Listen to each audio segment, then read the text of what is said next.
Co director వచ్చాడు. ఆ co director వచ్చి మామూలుగా స్మోక్ చేస్తూ అతను అన్నాడు, ఇలాంటి లంచ్ కూడా యాక్టర్ అవడానికి వచ్చేస్తుంటారు, అందుకే ఇండస్ట్రీ ఇలా అవుతున్నదని. నాకు అంతలాగా తిట్టు నా పక్కనే ఉండి నాకు అంటే మన ఇద్దరిలో ఉన్నప్పుడు ఇలా తిడితే ఎవరు లేకుండా నాకేం తెలుస్తుంది కదా. I really felt very bad.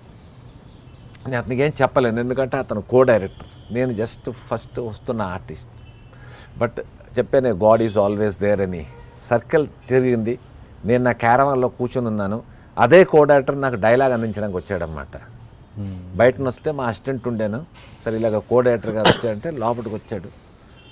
నేను అది డైలాగ్ తీసుకున్న ముందు, సార్ ఒక చిన్న విషయం చెప్తాను, ఒక 12 years ముందు మీరు సినిమా చేస్తుండే దానికి మీరు కో డైరెక్టర్, ఇవాళ కూడా కో డైరెక్టరే. అప్పుడు నన్ను మీరు ఇలా తిట్టారు, లంజా కొడక అంటే దాని వాల్యూ అంటూ మీకు తెలుసు సార్. యాక్చువల్లీ నాకు అంత తెలుగు రాకు, maybe I'm not so good in Telugu, కానీ దయచేసి మీకు చిన్న రిక్వెస్ట్ చేస్తున్నాను, ఇవాళ నా పొజిషన్ మారిపోయింది, అక్కడి నుంచి ఈ రేంజ్కి వచ్చాను, కానీ మీరు అక్కడే ఉన్నారు.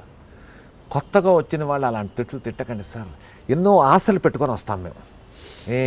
ఇవాళ రోజుల్లో కృష్ణానగర్లో ఉన్నా, అమీర్పేటలో ఉన్నా, ఇంకెక్కడున్నా సరే మీలాంటి యూత్ అందరికీ అదే చెప్తాను, మీరు ఎన్నో ఆశలు పెట్టుకొని వస్తారు, ఒక సినిమా ఇండస్ట్రీలో ఒక స్టార్ అవుదాం, ఒక ఆర్టిస్ట్ అవుదాం, ఒక హీరో అవుదాం, ఒక హీరోయిన్ అవుదాం అనేసి. మిమ్మల్ని